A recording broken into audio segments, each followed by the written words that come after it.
Hello, everyone, and welcome. Yeah, we should be live at the moment. Let's have a look and see that we are streaming live.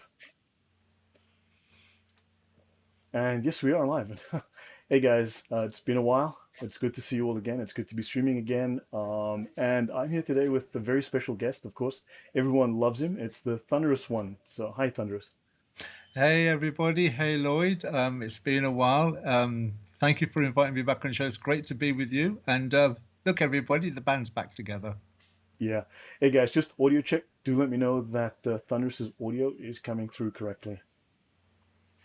Right, just drop a one in the comment if everything is good. Good morning, Zahar. Excellent. Thanks, DHC. Much appreciated, Casey. All right, that's good to know. I haven't done this in a while, so thanks, everyone. Much appreciated. Okay, yeah. So, guys, today we're going to do two things. We'll run for about 45 minutes because, guys, it's football night and there's a match on. So, some things are very, very important. Yeah, Zahar, I am also glad to be back on the channel. I've been neglecting the channel because I've been on everyone else's channels. That's it. I will be on Nuria Khan's channel, The Holy Humanist, tomorrow. We'll be discussing Sharia law again. And I mean, she's a fantastic interviewer. She knows the subject really well. She asks great questions.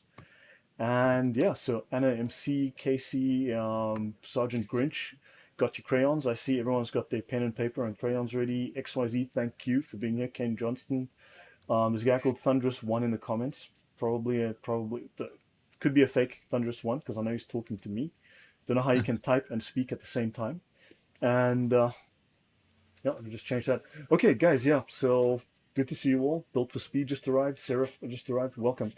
Yeah. So I'm not going to belabor the point, but I've had frustrations working with Jay, and I don't want to continue on the channel. I think I've made my point, and but yeah, that's a longer story for another day. So I would prefer to just focus on my channel and other smaller channels. The word is getting out, things are building. By the way, I did record 14 episodes with. Thank you, Anleuchter. Appreciate it. She saw us on Nearest channel. Says we're a great team. Yeah, so I did 14 episodes recorded with Al Fadi 4 months ago. When he's going to release them, who knows? Okay, yeah. So Thunderous, any comments from you before we dive in? No, well, it's great to have you back on your own channel, Lloyd. It's great to have your audience loyal to you. You've obviously had a wonderful experience going speaking to Jay and Al Fadi. Hopefully, what's happened there will reflect in your channel as well. And certainly, I'm sure every member of your subscribers has been going to Lloyd and sorry, not to Lloyd, to Jay, listening to you there, and you know, to hear you on these channels is isn't it? It's a wonderful blessing for us to see you get that kind of exposure. I think we'll all agree that you deserve because you're coming up with real material, original material, not just repetitive, same old material regurgitated over and over again. So yeah, absolutely excellent, wonderful privilege for you. Appreciate it. Thank you. And of course, guys, as you know, Thunderous is very knowledgeable as well in his own field. He always asks very good questions, has very good insights, approaches the material from Islam in an interesting fashion, and of course, yeah, very good with atheism, which is actually something I've been looking at very closely recently as well. And I've got some interesting research. Again, I tend not to come up with the same thing everyone else does, so, but you might be surprised once you start putting together the package on atheism. Atheist governments, atheist ideologies, right? Atheism in government has been the most prolific genocidal political ideology of the last 250 years. With the exception of Islam over the last 1400 years, in the last 250 years, atheists have murdered more people than any other ideology, religion, government system, you name it, combined. Atheism is the number one big time Oscar winning gold star most murderous government ideology of the last 2.5 centuries. And yeah, we'll talk about that another time. Okay, yeah. So guys, hey Daduza, welcome. Sergeant Grinch, thanks. Okay, so let's jump in. So we shall go here, and there we are. So I'm gonna continue basically where I left off on Jay's channel. So we'll just continue here. Um, yeah. So we're going to talk about rules, regulations, and legalistic thinking. And Thunderous, if you have any comments, just jump in. You I know. will do. I'm also monitoring the questions as well. So if anybody's got any questions they'd like to ask, throw them in the live chat, and then I'll make mention of them to Lloyd. Michael Petek says if a person were to substitute the Jewish Shema for the first article of the Shahada, would the Shahada be Islamically valid? You know, something you need to ask Muslims because they, for decades, have been saying the following: we worship the same God.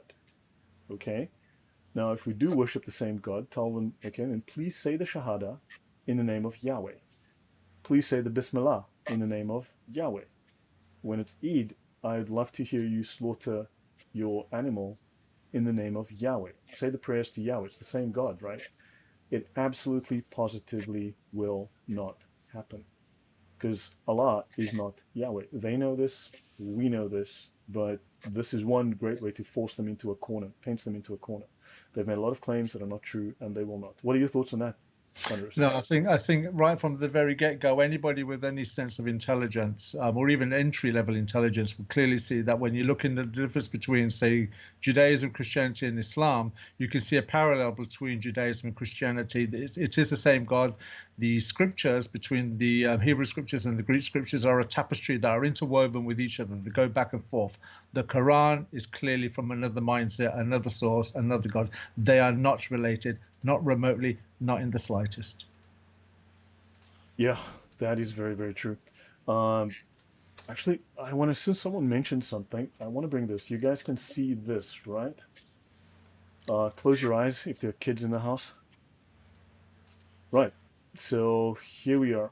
You guys can see this. Now, this guy is really, so remember, Islam speaks of having an oral tradition. Uh, this, I think, is Islam's oral tradition right here, right? Lloyd.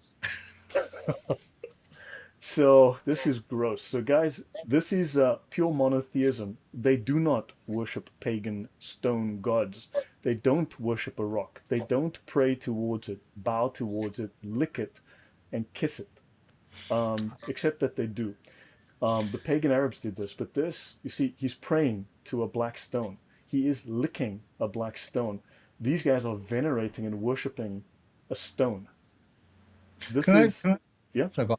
No, I go was on. just going to say that when you consider that Jesus says he was the cornerstone, so Jesus was in the figurative sense, not in the literal, it was in the Yes. figurative sense, the cornerstone of our faith. Yet you look at Islam, Satan has clearly manipulated the understanding of linguistics and etymology, and he's made a stone the literal cornerstone, whereas Jesus in the Bible is the cornerstone of faith.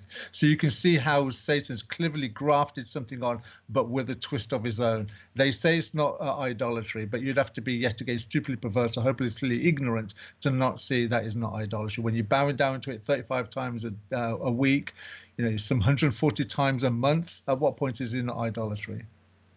Yeah. Yeah. No, so this is an idol. I mean, this is a stone. They worship. This is worship of a stone. He's praying to it. Right? This is Allah. So yeah, this is pretty gross. I'll just close that out there. Um, yep. So I'll try and do the questions, but also need to get through the material. So let me pick this up and we'll continue from there. So Islam is about rules, regulations, and legalistic thinking, right? So the word shari means clearly defined way. It also means main road, highway, main road at the side of a road. So it's a road, okay? However, the context that we have for this within the law is it means lawgiver. So understand, you will find colloquial definitions, right? They'll say jihad means struggle. Yes, it does. It actually does. However, the shari definition, the legal definition means warfare to enforce Islam on the non-believers, right? So notice here, the Shari definition is lawgiver. Muhammad, in his function as a role model, an exemplar of the law. The exemplar means the perfect example. And of course, in Islam, he is the lawgiver, which is within the Sharia synonymous with Allah. In other words, they are equal. This is, of course, shirk, but that's fine. It's Islam. It doesn't make sense. Sharia, yes? I was going to ask, if Muhammad was the walking Sharia, at what time was it finished as a written compilation as far as history is concerned? The Sharia took about 800 to 900 years to complete. So you're looking at from, let's say, the middle of the 8th century, you had the early outlines. The 9th century, it really kicked into high gear. Much of it was done by the early 12th century, by the early 1100s, and to be honest, was only capped off and finished in the 1500s. Why, if you don't mind me asking then, so the Mosaic Law came with Moses, and they had evidence of that because Moses had the miracles to prove that he was a prophet. Now, that didn't take long to compile. Then you have the law of Christ. They were written down and compiled within the lifetime of the said prophets. Why was the Sharia not written down in the lifetime of Muhammad? Because What's it was, as the empire grew, they needed to set a series of regulations. They needed to set a series of laws and cultural concepts, cultural ideas that they could adhere around to form a single Okay, I'll turn mine louder. Um, a single unified set of cultural ideas that they could all form a culture around, form a nation around, this ummah. Okay, so I have set mine much louder. It's at maximum on the software. Let me know if the mic is better. I'll bring the microphone closer to my face as well. Right. And yes, but it took 900 years more or less. So yeah, it evolved over time. And the interesting thing is, because of the sheer amount of documentation of the Sharia, because it's so much written material, you can easily trace it. You don't have to speculate. You can read the books. Okay. Right. Okay, so Sharia means a prophetic religion in its totality. So within Muslim discourse, the rules and regulations governing the lives of Muslims. Notice this is political, this is not religious. And they mean here Islamic jurisprudence. So it is political as well as legal. So notice this designates, okay, Sharia designates a way or path divinely appointed. So this is the law of Allah, right? So this is a legal religious system, a political religious system. We don't have this concept within Western law, within Western culture. Right, so there are two purposes of the law. So Islam deals with two broad aspects of regulation, right? This is political regulation, this is civil law. This is not moral law, like Christianity has moral law, it doesn't have a civil legal system, right? Laws dealing with man's duty to Allah, called ibadat, and the five pillars of Islam. In some, I have found one reference at least to the five pillars of Islam. Zakat was added, this almsgiving was added very late, and this was previously jihad. So zakat replaced jihad. Sharia completion date. So the cherry on the cake, Ian, we're looking at a guy called Shar'ani. He wrote a book called the Mizan al-Kubra, because by then they had this huge plethora of Islamic schools, right? This huge number of Islamic schools, and they were eventually whittled down to four. They tended to kill off the others, right? And so then you had the four schools, right, who were chosen because they were the most persuasive, right? So they chose Shafi, Hanbali, Maliki, and Hanafi, right? And so you had differences between the schools called ikhtilaf, and they had to harmonize these differences. And that process was completed when a scholar called Shar'ani wrote a book called the Mizan al-Kubra, the Kubra, the Great Balance, or the Supreme Scales, which gave them a doctrine which allowed them to harmonize the differences between the four schools. Remember, the differences are minor. The differences are like 20%. They are equal and the same on like 80% of the doctrine. The differences are minor. They don't affect the doctrine. The differences are like simple things like, do your hands hold your hands up here when you pray, or hold them down by your navel? That doesn't affect anything in the doctrine. That's cosmetic. So you're looking at, I think, the early 15th century. If I just look up Shar'ani, the Mizan al-Kubra, and the Great Balance or Supreme Scales, and once you have that date, that more or less caps off the development. It's probably the 14th, 15th century, so 1400s. It's probably in the 1400s that you find that kind of finishes. Okay, can I ask a question? Yep. There are 72 sects in Islam, as prophesied Muhammad. How many of them hold the Sharia as their foundation, then, as far as law is concerned? So this is a discussion that I've had with people who don't really understand. So, for instance, people say, well, I won't mention names, but I have had people sort of say that, well, maybe 1% of Muslims follow the Sharia. And this is not true, because, for instance, okay, let me... so I'm going to try and answer this in a detailed fashion, okay? Let's go. So, do only 1% of Muslims have funerals, get married? Do only 1% of Muslims pray? Do only 1% of Muslims pay zakat? Okay? Do only 1% of Muslims do the things that Muslims do, like go to the mosque on Friday? Do only 1% of Muslims have divorces? Because, you see, if you go into the Quran and you look for You look for the interesting parts. Like you'd say, okay, how do I conduct a wedding? How do I do the Hajj? What is the procedure? What do I wear? Where are all the rules? How do I follow this procedure? Right? None of that's in the Quran. All of it is in the Sharia. So you go here, sacred knowledge, the nature of legal rulings, okay, purification, how to do the purification, how to do prayer. Here we've got 120 pages on prayer. Then you've got the funeral prayer, 24 pages on the funeral prayer. Zakat, you've got 33 pages. Fasting, you have 20 pages. Now, there isn't 20 pages on rules of fasting and zakat in the Quran. So notice the pilgrimage, trade, inheritance, marriage, divorce. The Quran does not have this. It'll mention, yeah, get married. But the marriage rules, notice here, that's 50 pages, right? So divorce is another 24 pages. So if only 1% of Muslims follow the Sharia, then I guess no Muslims are doing any of these Islamic things. See, all Muslims, everything in Islam is in the Sharia. It's explained, the rules are all in the Sharia. 100% of them follow the Sharia, whether they know it or not, whether they admit it or not, whether they like it or not. So hopefully that answers. Does it answer the question, Thunders? I was just wondering if there's 72 sects. I hear what you're saying. So that would imply that the 72 sects take this Sharia as their mainstay, and it is only the theological doctrines that splinter from that.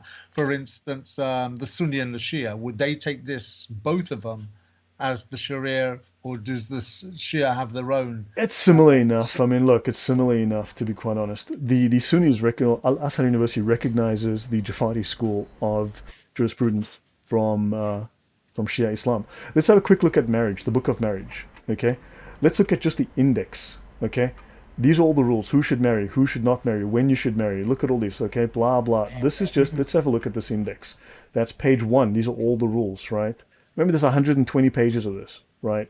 These are all the chapter headings, all the chapter headings, subheadings, subchapters, chapters, subchapter, all of this stuff. Okay, there's 2.5 pages, 3 pages. Okay, 3. Yeah, there's 3 pages, just the index, right? So there's a lot of detail here that is not found in the Quran. It's not found in the Hadith. They all follow this. They all get married. They all follow the same rules.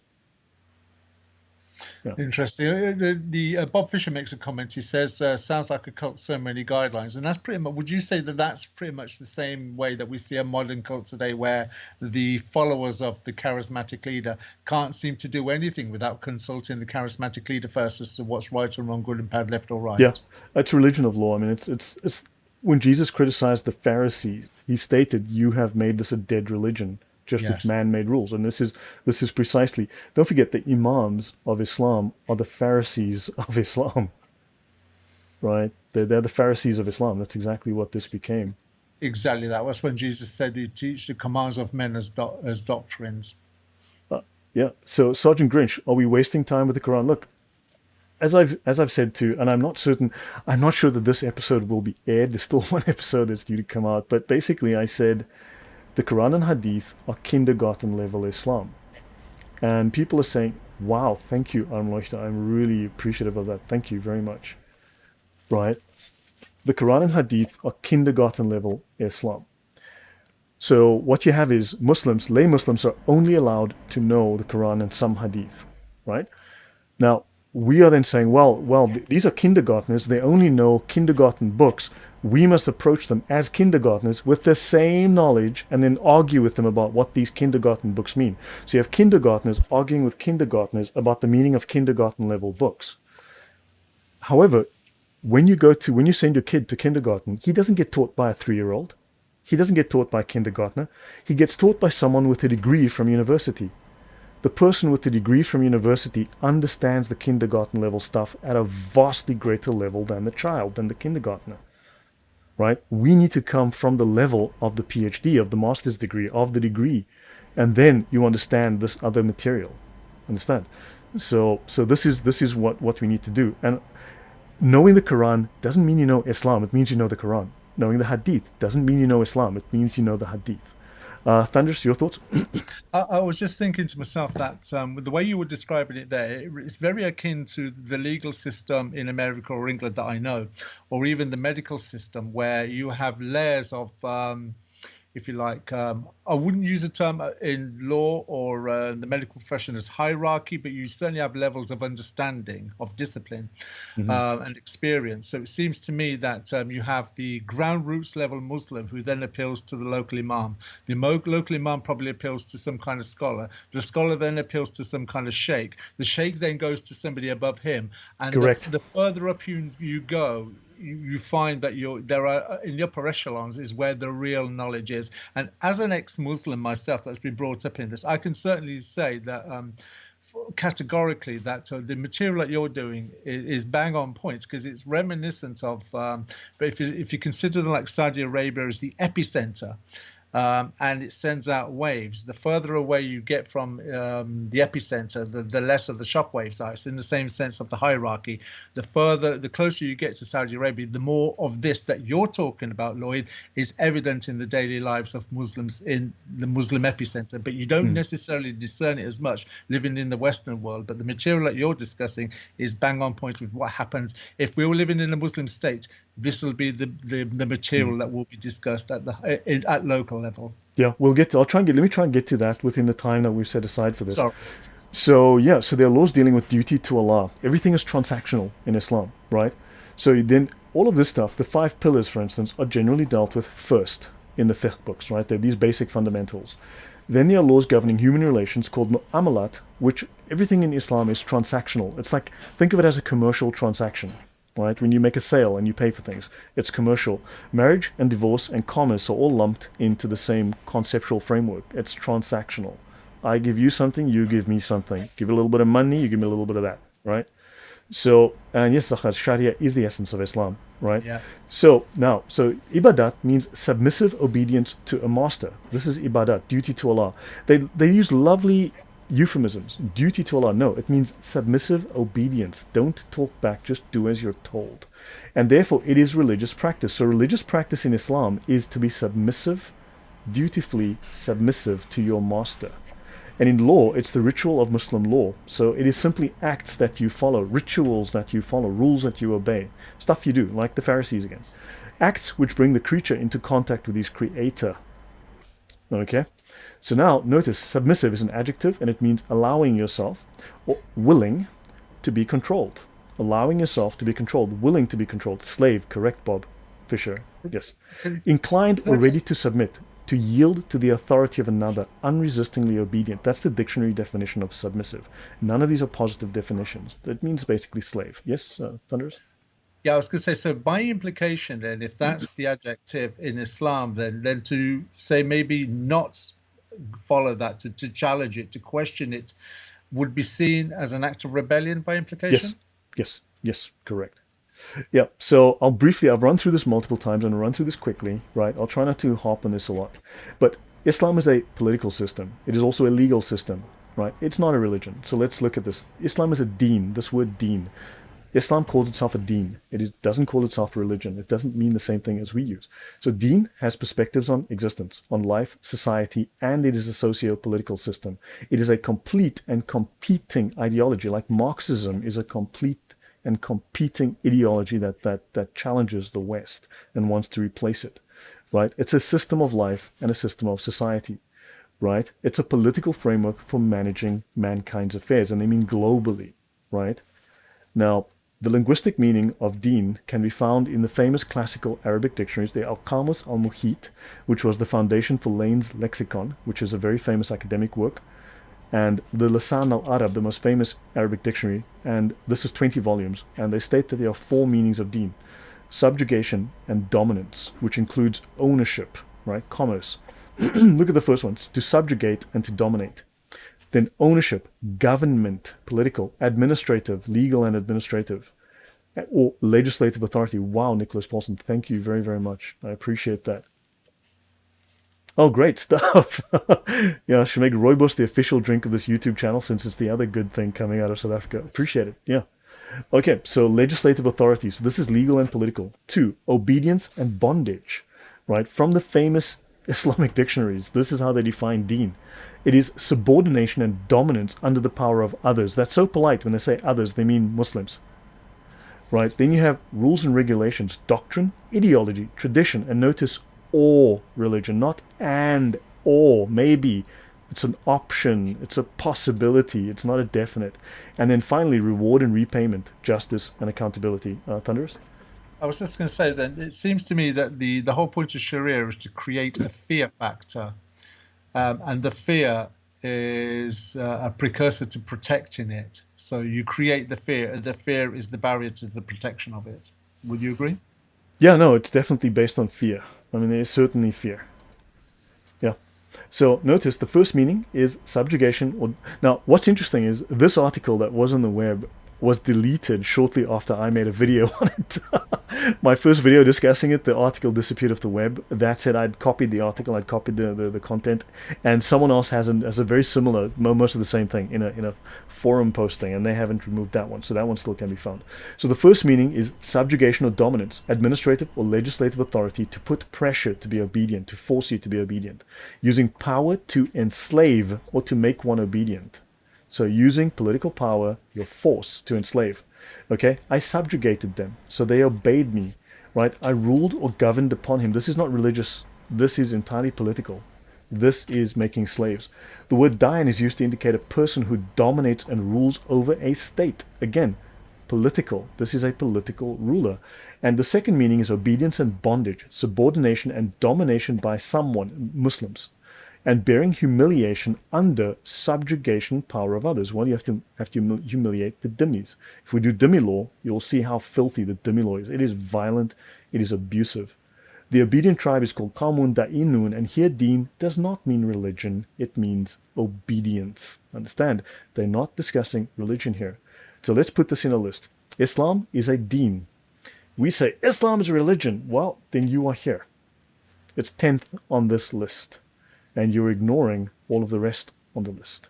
From ownership, government, administrative, legal authority, subordination, blah, blah, blah. Okay, I'll skip forward here. Notice, though, there are Hebrew-Jewish origins to this word. Deen means law in Hebrew. Islam claims to be the Deen al-Haq, meaning the truth or right.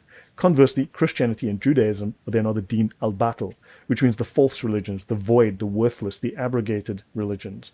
And also, these are the religions of Satan, because Batil is a name of Satan. Therefore, Jesus is an emissary of Satan in Islamic doctrine.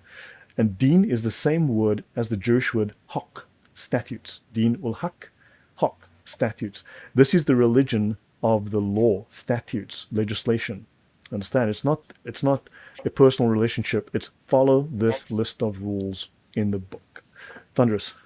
No, you just got it there. You took the words right out of my mouth. This is a religion, not a relationship with God. Yeah, this is a legal system. It's legal. It's a political legal system. Yeah. I've also noticed as well that on the list, Islam is a deen. Religion becomes that. So in effect, the religious side, the theocratic side of the Islamic faith is 10th on the list. It kind of like it's reminiscent of when you could insult Allah, but you can't insult Muhammad. So Muhammad is above Allah in that sense, when we see that throughout the world. And in the same sense, the law is above Allah as well. What role does Allah have to play in any of this? He doesn't seem to get much of a mention. Yeah, exactly. So the unsheathed sword against the one who insults the messenger. We've seen this before, so guys. Notice here, this says here the contents of this book. Whoever insults the prophet is to be killed, whether Muslim or non-Muslim. Killing is prescribed on one who insults the prophet. It is not permissible to imprison him or show him favor or ransom him. Any non-Muslim or Muslim who insults the prophet is to be killed, and repentance is not sought. Fascinating stuff. The contents of this book concern the Islamic ruling upon those who insult the prophet. Remember, to insult Muhammad means that you do not believe that Muhammad is perfect. Okay? Muhammad must be regarded as perfect. And to believe that Muhammad is imperfect is insult. So anything that says anything other than no is perfect is the death penalty in Islam. But the logic is as well, as the phrase goes in the world, actions speak louder than the words. So if that's a verbal attack on Muhammad, or a criticism, or even sometimes even questioning can be an act of kufr, why then is it, or what is the standard against those who refuse to accept Islam but don't give a verbal response as to why they don't? Because that by implication is, if you don't accept Islam, you are basically with your actions implying that Muhammad is not a prophet. Yeah, I think at some point they want to hear you say it. So you are forced to say it. Whether you believe it or not, that's between you and Yeah. Allah, but they want to hear you say it. They want to hear your submission. Yeah. So it's either one or the other. So you're dead either way then. Yeah, I think so. Look, I mean, look, this is done in stages, and also once they've made enough examples, they don't have to kill everybody, and not all of them are required to do this. Remember, there's a group that is going to be doing this that'll obligate themselves to do this. But yeah, I mean, there's rules governing all of that too. But yeah, But they don't want to give everyone because with the dhimmi they get the financial contribution. They don't want to lose correct, their and that's why they collapsed as well. Yeah. yeah. So Islam again, we've covered this before. Islam has two divisions and four levels. Okay, the two divisions are the Sharia, right? That's your first division, which is the legislative side of Islam. Sharia means to obey Allah, and these are the rules, right? The legislation. It is the Zahir, it is the outer, the exoteric side of Islam. It's the public face of Islam, right? Outer meaning outer practice, public practice, what you see, right? What is the visible, the obvious, right? And then it is the first and the plain level of meaning. The second layer is called the Hakika, right? The knowledge. Technically, the gnosis, right? It is the spiritual side. Well, call it the occult side of Islam, right? Which is barely known in the West, barely known. Okay, it is known as the Hakika, which means to know Allah, right? And this is also how you commune with Allah. It's how you achieve communion, how you connect your spirit directly to Allah by entering into His throne room and entering into Allah's presence, right? It is the button, the inner, the esoteric, and it's the gnosis of Allah, right? Then you have four levels, right? You have Ibadah, which is the literal understanding of the Quran and the Hadith, right? The Zahid, the external, which is termed, that book I spoke of earlier, the Mizan al-Kubra, the final book that was written, right? At least the final doctrine of Islam, this which the doctrine called Ikhtilaf, the difference, which reconciled that calls the lowest level of Islam. The Quran and Hadith is the Ibarah level. It's known as Islam for the masses. Okay, Islam for the masses. That's what it is called. Okay, and you are simply just, this is the rules for the legislative subjects. So this is Islam for legislative subjects. Then you have the Ishara for the Imams, the implied, the allusion. This is a higher level understanding of Islam, not taught to lay Muslims. This is for legislative practitioners. Imams are lawyers. They are not priests. They're administrators. They are legal administrators. They are not priests. Okay, lawyers, not priests. Then your Sufis are your highest level in Islam, because they have both the Sharia and they have the Hakika knowledge. These are your spiritual practitioners, Lataif and Haqaiq, right? Notice Lataif is the plural of Latifa. Latifa is the Arabic equivalent of the Sophia, sophistry, but also the Gnostic knowledge, Gnostic wisdom. Understand? And Lataif is also very much linked to something called, and I spoke about this on Nuria's channel, the Lataif, okay? So Lataif is the plural of Latifa. Latifa is linked to and also known as the Laylat. The Laylat you would happen to know as Lilith. Who's heard of Lilith? Thunderous. No, I haven't. When you mentioned Latifah, the only thing I was thinking of was Queen Latifah of the early 90s hip hop. Sorry. So Lilith is, according to the Apocrypha of the Jewish Apocrypha, right? Jewish apocryphal texts. She is a demon goddess. Apparently the first wife of Adam, who defied God. She refused to bow down and she started to eat babies. She killed babies. She's Adam's supposed first wife. And she eventually fled the Garden of Eden. God sent two angels after her to bring her back and she refused. There's a long story there, so I'm not going to get into that. But understand, and she was banished. She was banished to the deserts. She was banished to the caves and the high places. Can you put two and two together there, Thunderous? I'm just taking it in. Where did this story come from? The Jewish legends, the Jewish. It's within the Talmud, I believe. But it's within the Jewish legends. My word, unbelievable. So she was banished. So hold on, put two and two together. She was banished to the deserts, to the dry places and the caves, to the high places and caves. Yeah, so the implication is, I think Sola Scriptures brought it out there. She's the one who strangled Muhammad in the cave. I would probably concur that. But what I'm trying to reconcile there, though, is in Islamic parlance, they have it as the angel Gabriel. So how did they reconcile the name? When has Islam gotten anything right? Yeah. Right. So understand, she is, I think when you have a sex demon, I think they call it a succubus. So these seizures that Mo had potentially, look, I mean, don't quote me on this, okay? This is something I read 3 years ago. I haven't looked through the notes again since then. But if she's a sex demon, then she was using Mo for that purpose. And this would explain why he is such a sex maniac. Okay, And but I she's, think probably mentioning the name, Gabriel's name was a way to appease the Jews by saying it was the same yeah, angel that came to you guys. yeah. Remember, they only claimed to have an Abrahamic lineage after the Jews laughed at him and rejected him. Only then. Okay, so I'm going to mention one. We're going to briefly step out to the Shia, right? So the Gnostics held that the physical world had been created by an inferior deity, right? Which is Yahweh. So remember, Yahweh is the evil god, Satan, right, of the Old Testament, who was allowed a certain latitude until God decided to send his son to inhabit the body of Jesus and free the world from the false teachings of Yahweh. God being the monad here, the Gnostic monad.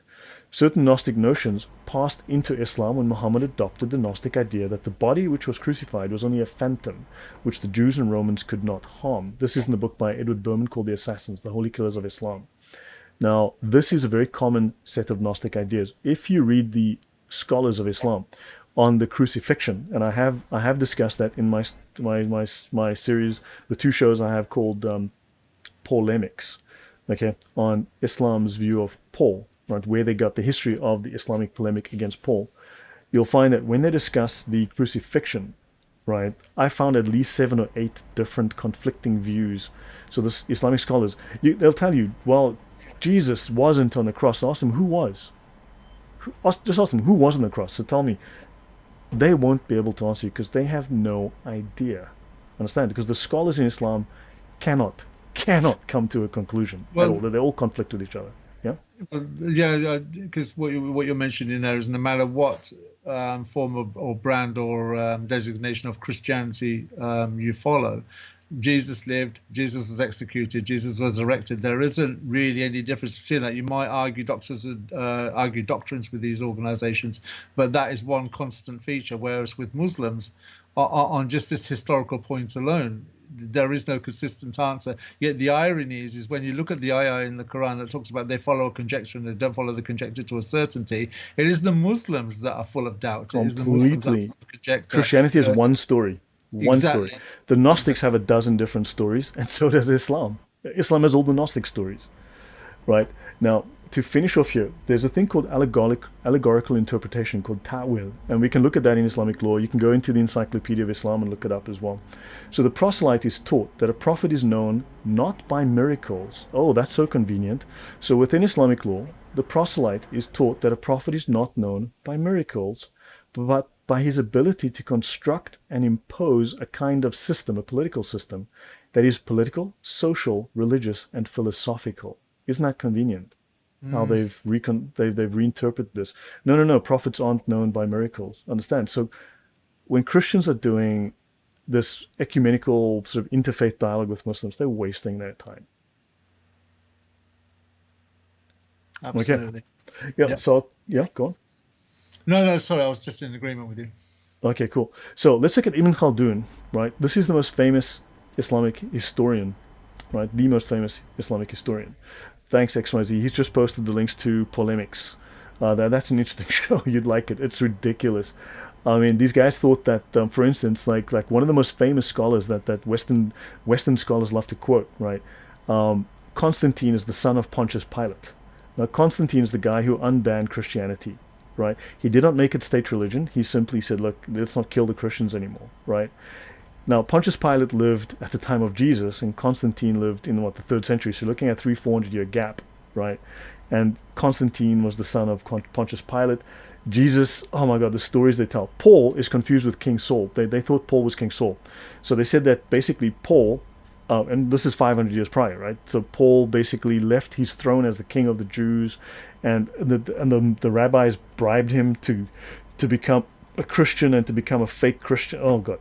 It's a joke. It's a complete joke. If you read go through the books of these old scholars that teach the polemic against Paul, it's a complete and utter joke.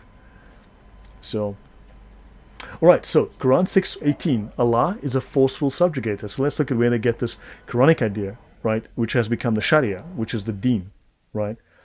Seraph, yes, the confusion of basic fact is amazing. It's ridiculously funny once you seriously. Uh, so notice in Quran 6:18, Allah is the subjugator over his servants. He doesn't love his servants. He subjugates them. Yeah, it's King Paul. Believe it. Believe it. It's crazy. It's just a joke what these guys believed. Ibn Khaldun in the Muqaddimah, he says Allah exercises forceful domination over his servants. Right? It should be known that after the removal of its prophet, a religious group must have someone to take care of it, to cause the people to act according to the religious laws that he urges and the obligations imposed upon them. Okay, imposed upon them. The human species must have a person who will cause them to act in accordance with what is good for them. And oh, these imams, they know what's good for you. And who will prevent them by force from doing things harmful to them. Oh, don't do that. We know better. This is good for you. Drink the camel stuff. Such a person is the one who is called ruler. In the Muslim community, the holy war is a religious duty because of the universalism of the Muslim mission and the obligation to convert everybody to Islam, either by persuasion or by force.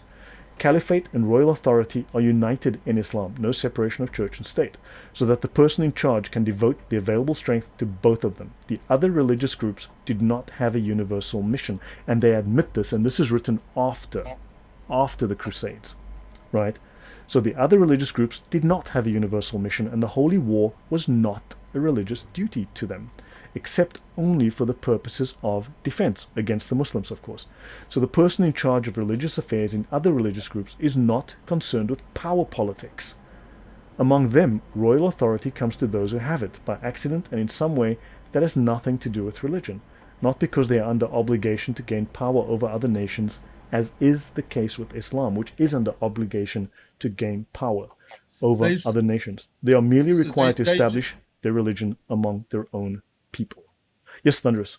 they saw it as an open target. Then what you're basically saying is that the Islamic religion was smart enough to perceive that other nations were an open target, because if you look at, say, Christianity, Jesus made it clear, seek first the kingdom and his righteousness and all these other things for it too. So it's a personal relationship with God that you have there. It is, and if you look at the other scriptures, Matthew 24:14, 20, 19, 20, it's talk about teaching people about putting the kingdom first, and the actual kingdom itself is Daniel 2:44, which is what is waiting to be installed on earth.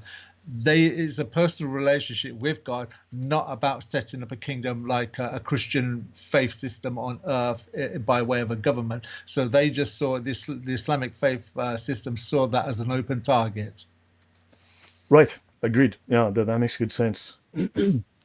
Right. So, okay, hold on. So, okay, yeah. So, guys, I'm gonna do one more page, then we'll call it a day because Thunderous has a football match, and football's very important.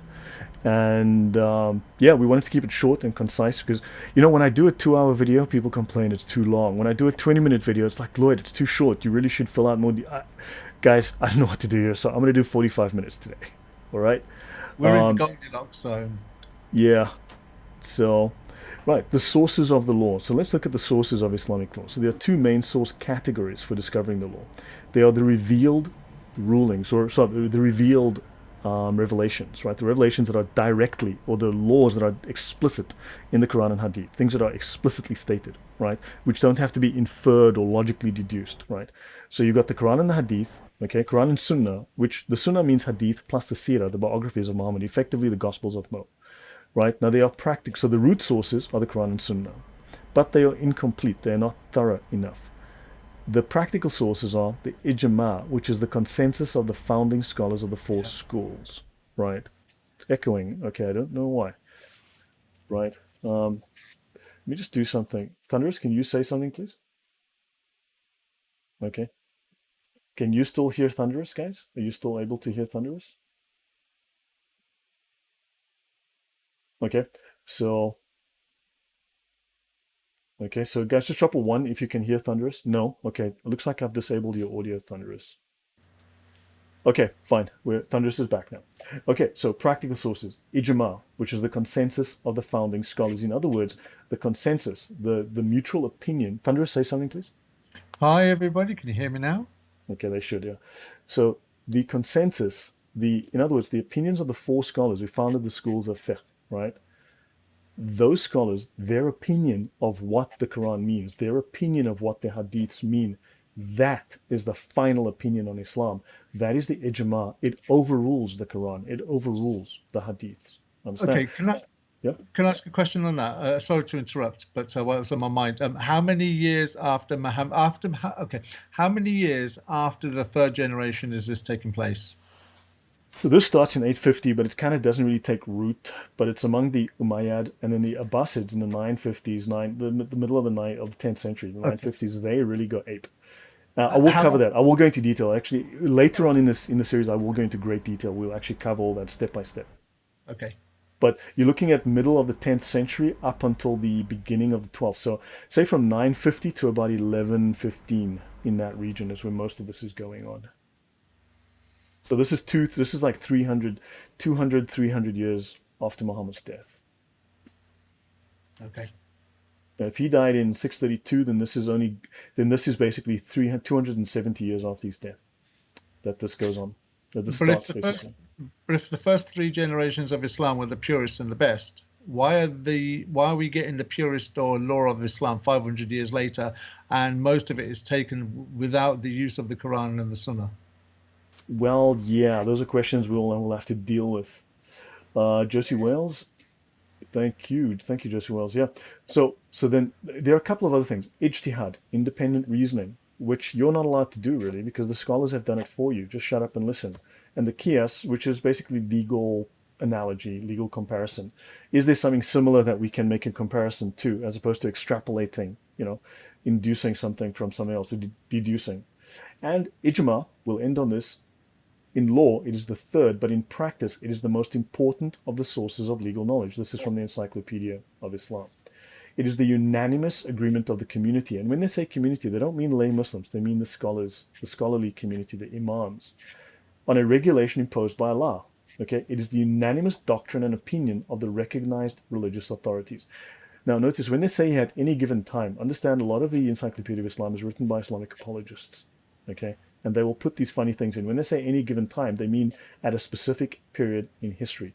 This will be that 9th century to 12th century period. All right. So I think so. Oh, by the way, ijtihad mutlaq. In law, it is the creative act of reasoning. This is personal reasoning, right? This is saying, okay, well, this happened in the Quran, and what do we do now in this new situation, right? This is how you think through, okay, through which the founding imams derived from the revealed sources a systematic structure of law. Ijtihad mutlaq. Mutlaq means absolute. So these scholars became what is known as mujtahids mutlaq. So they became absolute mujtahids, absolute scholars. They have absolute knowledge of Islam. They're not like lay Muslims. These are very special men because their knowledge is absolute, perfect, cannot be questioned, cannot be wrong, as opposed to restricted. Okay, so they are the mujtahids mutlaq. Right. So I'll end here. We'll call it a night. And thank you guys. Some really good comments, and hopefully I've answered all the questions. Okay. And Thunderous, any last words from you? Yeah, I think Bob Fisher kind of got there before I did. He says 1400 years of refinery and yet still makes no sense, and that's the point. We're over 1,000 years away from Muhammad, and they still can't refine it. Even in the countries today, the Islamic world today is a very demonstration of how impossible this Sharia law is. Yet they claim it's the perfect law for mankind. Of course they do. Yeah, exactly. Exactly. So look, all the questions. So Thunderous, should we do a show on Sunday evening perhaps? Yes, I'm up for a show on Sunday I evening. know I'm supposed to do a show with Thaddeus as well, but maybe we should do one together. But yeah, so look, let me talk to Thaddeus. But otherwise, we should do it. We can continue on Sunday. So guys, yeah, we've had a death in the family, so I need to go away. We need to go and deal with that. But I'll be back on Sunday, so I should be free Sunday evening around the same time. We can do an hour. And thanks, guys. I hope this was helpful. Thank you, Bob from Australia. That's a long way to come to the show, but thank you. Kagito, Sergeant Grinch, Seraph, thank you all very much for being here again. And I do appreciate the contributions, guys. It's really appreciated. And yeah, so guys, I'll see you on Sunday. I'll try and focus more on my channel again tomorrow night with Nuria Khan and Thunderous. You have a football match to go and watch. I do. I And just want to say goodbye to everybody. It's been nice for you to invite me back on your show, Lloyd, and I appreciate that. And there's been some really good, positive, encouraging comments tonight. And I just want to say a big thank you to everybody, a big up to everybody. Thank you for your nice comments. They're very much appreciated. yeah, no, thank you. So thanks again, so guys. Yeah, much appreciated. Yeah, thank you for the sympathies, guys. Yeah, so unfortunately, well, you know, yeah, these things happen. So, and oddly enough, the funeral's not going to be on my on the same day I was going to have my birthday party. So yeah, it's going to be a different kind of event. Okay, guys. So take care. We'll see you guys soon. Okay. Look out for us on Sunday and tomorrow night on Nuria Khan's channel, Holy Humanist. Okay. Take care, guys. Bye. Bye bye.